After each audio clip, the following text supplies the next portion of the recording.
Olá, eu me chamo Larissa dos Santos Oliveira, sou graduanda de Ciências Biológicas no Centro Universitário FAESA. Atualmente me encontro no 6º período e hoje falaremos sobre agricultura orgânica.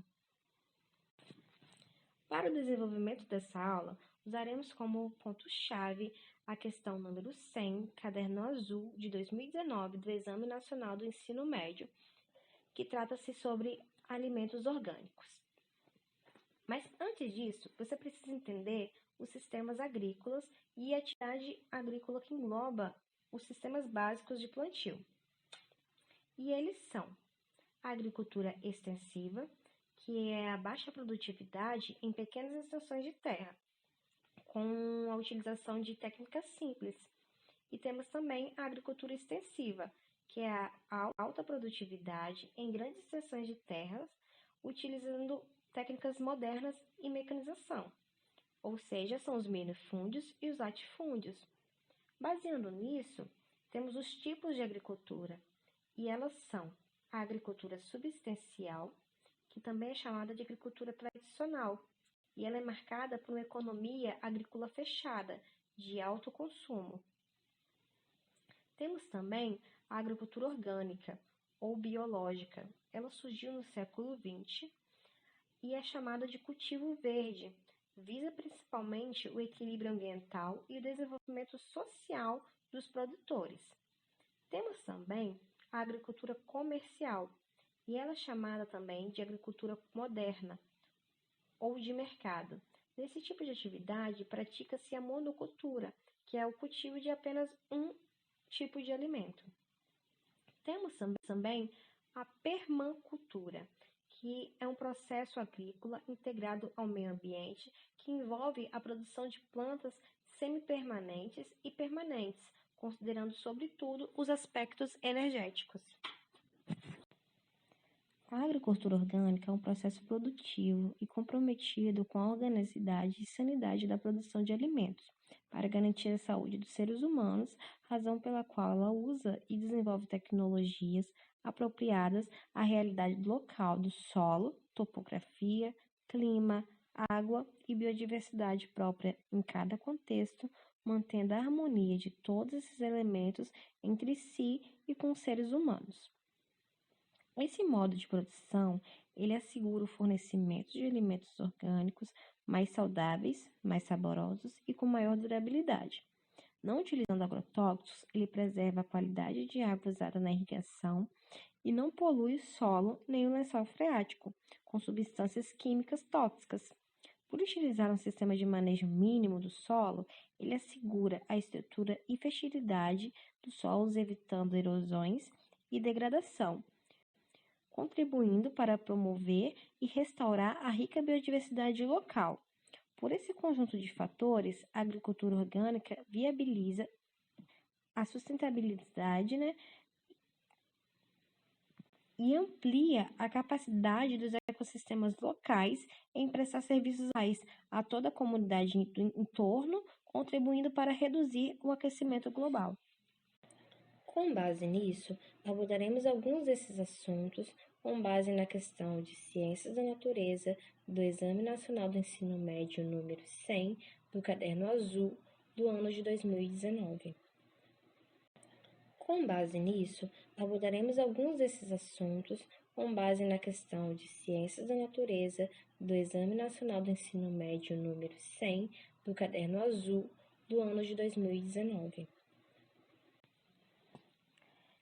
Aqui temos um texto base e a pergunta final. Vamos começar lendo a pergunta final para interpretar cada detalhe do texto durante a leitura do enunciado. E a pergunta final traz: nesse sistema de produção de alimentos vegetais, o controle de insetos é manejado por meio do...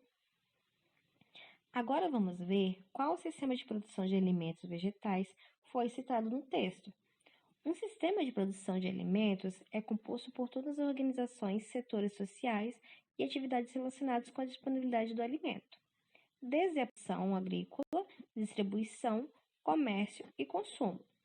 Quando todas as etapas colaboram para a preservação ambiental, esse sistema é considerado saudável. E agora vamos ler o enunciado da questão. Um alimento orgânico deve apresentar em sua embalagem o selo da sua instituição certificadora, garantindo ao consumidor que, além de ser um alimento isento de agrotóxicos, também é produzido com técnicas planejadas e controladas. A técnica de produção desses alimentos causa menor impacto aos recursos naturais, contribuindo para melhorar a qualidade de vida das pessoas. Nesse sistema de produção de alimentos vegetais, o controle de insetos é manejado De acordo com o enunciado, a gente pode matar a questão agora. Está claro que o sistema de produção trazendo no texto é a produção de agricultura orgânica, que foi explicado para vocês no início da aula. O controle de insetos, como vai ser livre de agrotóxicos, para poder controlar insetos, tem que ser alguma coisa que seja natural. Plantar alguma coisa que vai repelir insetos, usar algum controlador natural de pragas, tipo de predadores, competidores, nunca são usados aí. Porque se eu usar um competidor, ele vai querer também a minha plantação, e aí não é legal. Geralmente também você utiliza, né, a planta para repelir um inseto. E com base no nosso enunciado, na nossa questão e todo o contexto, vamos então para as alternativas? Opção A. Prática de adubação verde. Praticar adubação verde é importante, mas não é para controlar insetos. A adubação verde é uma técnica que promove a reciclagem de nutrientes do solo por meio de plantio de determinadas espécies de planta, preferencialmente as espécies que pertencem à família de leguminosas, a fim de tornar o solo mais fértil. Essa técnica visa recuperar solos degradados, melhorar solos pobres e conservar aqueles que são altamente produtivos. O processo de nutrição do solo, por meio dessa técnica, se dá a partir da relação simbiótica que essas plantas apresentam junto com as bactérias Rhizóbio, alojadas em suas raízes. Essas bactérias são especializadas em metabolizar o nitrogênio no solo, ou seja, elas têm uma alta capacidade de elas removem o nitrogênio presente na atmosfera e fixam no solo. Dessa forma, elas nutrem a terra. Opção B. Emprego da compostagem. Ela também é uma prática do orgânico. A compostagem é um processo biológico que acelera a decomposição do material orgânico e é realizado por micro-organismos e seres invertebrados, que em presença de umidade e oxigênio se alimentam desses resíduos animais e vegetais, devolvendo à terra seus elementos químicos e nutrientes. Assim, eles dão origem a um adubo de excelente qualidade, pronto para ser utilizado em hortas, vasos e em jardins. Nutrir uma planta, do ponto de vista agronômico, não significa simplesmente estimar suas exigências minerais e fornecer insumos concentrados, embora os fertilizantes químicos, né, encontrados nos mercados, casas de adubos, sejam mais difundidos e mais fáceis de adquirir, né? Não significa que eles são perfeitos. Tem 3 razões que nem sempre justificam, né, usar esses tipos de fertilizantes. A primeira razão é que em doses excessivas desses fertilizantes pode causar efeito contrário e ele intoxicar a planta, além de salinizar o solo. Um segundo fator é que as plantas não absorvem os nutrientes apenas por estarem ali em grande abundância. Existem outros fatores que afetam diretamente a absorção da planta, como pH e temperatura. Isso significa que o nutriente deve estar no lugar certo, na quantidade adequada e no momento mais propício para ser aproveitado.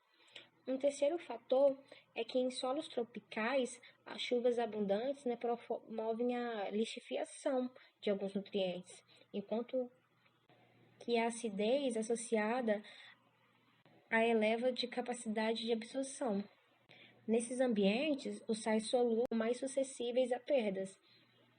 Por fim, né, A fertilidade de um solo, por sua vez, é resultado de uma combinação de fatores físicos, químicos e biológicos capazes, em conjunto, de propiciar melhores condições para a obtenção de altos rendimentos. A matéria orgânica ou o humus, né, interfere em todos esses fatores.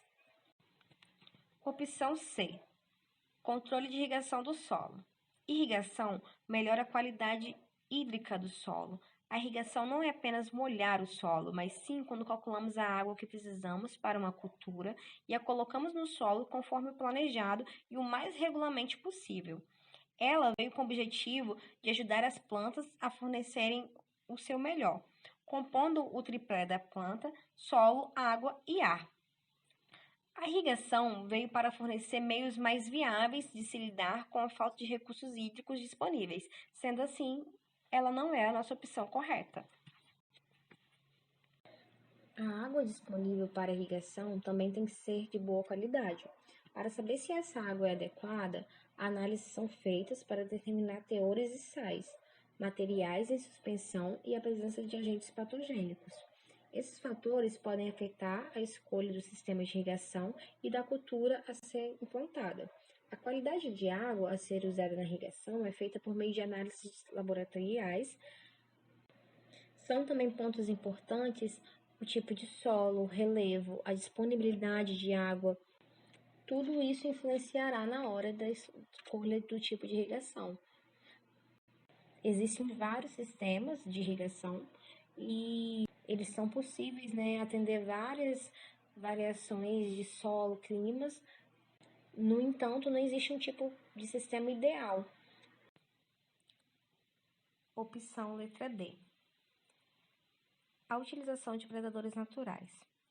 O controle biológico se caracteriza por fazer a utilização preventiva de inimigos naturais para diminuir a população de uma praga, colaborando para um controle mais eficiente e uma agricultura mais sustentável.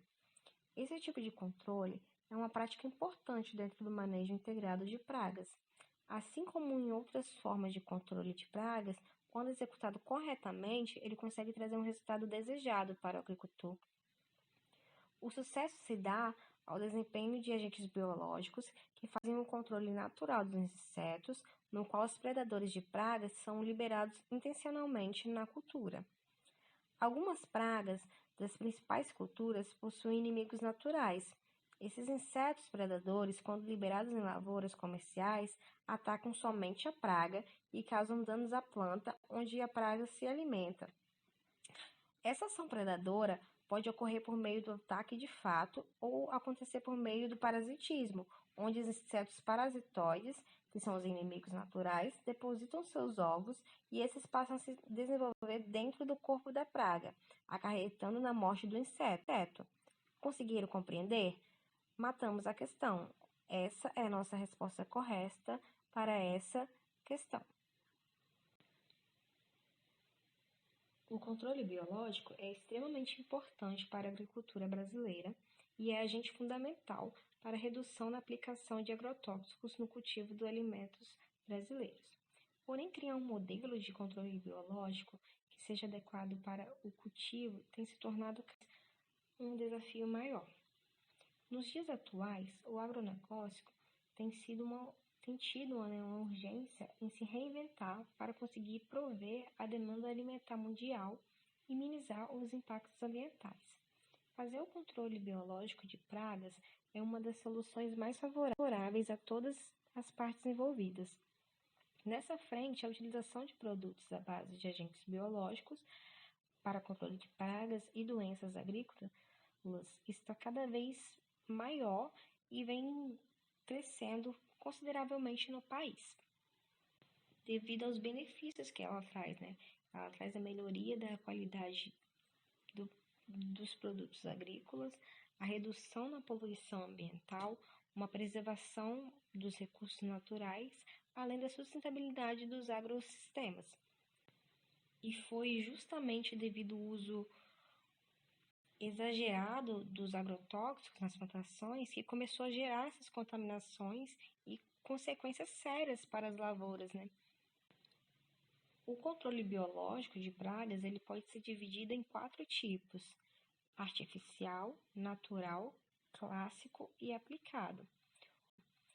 O controle biológico artificial ele possui a interferência do homem, no qual é administrado uma grande população de inimigos naturais para controle rápido de pragas.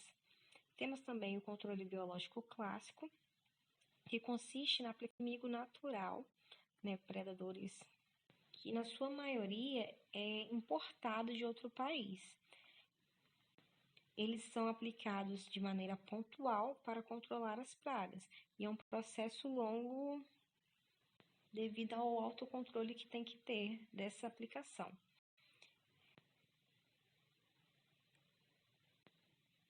Temos também o controle biológico natural, que é feito realmente da forma natural, no qual as populações de inimigos naturais não são aplicadas para o combate da praga, mas sim já existe no ecossistema natural, no local natural, ocasionando um equilíbrio na natureza. Temos também o controle biológico aplicado, que é similar ao controle com um agrotóxico, mas sem esses danos químicos físicos, que é onde é utilizado de forma pontual também, visando o controle da praga de forma imediata, uma vez que possui uma ação mais rápida em comparação aos outros controles biológicos. São aplicações pontuais em áreas específicas com uma precisão bem maior. E para a aplicação dessa técnica, é fundamental a utilização das tecnologias agrícolas. E a opção letra E, como se já é de esperar, está incorreta, devido às bactérias do gene Rhizóbio se associarem a raízes de plantas e contribuírem para o fornecimento de nitrogênio, e não tem nada a ver com o controle de insetos. Essas bactérias, elas possuem habilidades para induzir a formação de nódulos nas raízes e, em alguns casos, no caule de plantas leguminosas, onde convertem o nitrogênio atmosférico em formas utilizáveis para plantas hospedeiras. E esse processo de fixação do nitrogênio é um processo anaeróbico. As plantas, por sua vez, elas fornecem às bactérias compostos orgânicos produzidos por meio da fotossíntese. Os agrotóxicos são produtos utilizados na agricultura convencional para matar pragas e eliminar doenças e acabar com plantas invasoras que podem prejudicar o desenvolvimento de uma plantação. Os agrotóxicos são extremamente nocivos para os seres vivos e podem desencadear contaminações e poluir solos, água e até mesmo o ar. O solo das regiões onde se pratica a agricultura convencional é frequentemente exposto aos agrotóxicos. Essa contaminação pode ocorrer em razão da aplicação direta dos produtos nas plantas ou por meio da utilização da água contaminada e do contato com embalagens descartadas incorretamente. Como o solo é capaz de absorver essa grande quantidade de contaminantes com o tempo, os agrotóxicos eles fragilizam e reduzem a sua fertilidade. Eles também podem desencadear a morte de micorrizas, que diminui a biodiversidade do solo, ocasionando acidez e entre outros problemas físicos químicos. O ar também é exposto aos agrotóxicos, porque eles ficam ali em suspensão e esse produto na atmosfera podem desencadear a intoxicação de pessoas que estão ali fazendo o manejo daquele cultivo e de outros organismos vivos que respiram o ar contaminado. O alimento orgânico é muito mais do que um produto sem agrotóxicos, gente. É um resultado de um sistema de produção agrícola que busca manejar de forma equilibrada o solo e os demais recursos naturais, seja ele água, planta, animais, insetos, toda a natureza. Ao consumir produtos orgânicos, você contribui para o fortalecimento dessa grande rede de pessoas, instituições que trabalham em prol de uma melhor qualidade de vida para gerações atuais e para gerações futuras. O consumidor responsável ele deve considerar e valorizar no ato da compra os produtos da estação, os regionais, aqueles que fortalecem os produtores locais e os que têm processo de produção de embalagem que agride menos o meio ambiente. Infelizmente, não existe receita do bolo que eu possa dar para vocês, uma receitinha mágica, mas para ter uma boa nota no exame nacional, basta muito esforço, desempenho e estudo. O que eu posso dizer para vocês é: sejam descansados, leia a questão com atenção, leia a pergunta final antes do enunciado, porque você lendo a pergunta, pode ser que sua mente refresca um pouco na hora de buscar palavras-chave no enunciado, porque o Enem tem essas questões mais complicadas, mais maiores, né, mais contextualizadas. E ao estudarem para questões de biologias, foquem na interdisciplinaridade. A biologia tem muito disso, de correlacionar assuntos, de puxar conexões, né? Porque tudo está conectado no meio ambiente, na natureza. Então, foco na interdisciplinaridade, não vê ela como uma particularidade. Resolvam questões que vocês têm mais facilidades. Primeiro, aquela disciplina, na verdade, que você tem mais facilidade, se é química, começa resolvendo as questões de química. Assim você não vai estar esgotado psicologicamente quando chegar nas questões que são um pouco mais difíceis, que exigem um pouco mais de ti. E biologia é não somente a biologia, né, mas em toda a prova do Enem, é muito contextualizada. Então, saber palavras-chave, o significado de palavras são essenciais. Lógico que você não vai saber o dicionário inteiro da biologia, porém, palavras que têm interdisciplinaridade. E com isso, encerramos a nossa aula de hoje. E como atividade, eu deixo para vocês a construção de um mapa mental referente à nossa aula, na qual vocês devem anexar no link do Google Drive na descrição do vídeo para que eu possa dar um feedback referente à construção do conteúdo. Eu deixo para vocês também um link de um vídeo no YouTube do projeto Escola, no canal da Vânia Santana, como material de apoio para a construção desse mapa. Eu espero que vocês tenham gostado do conteúdo de hoje e até a próxima!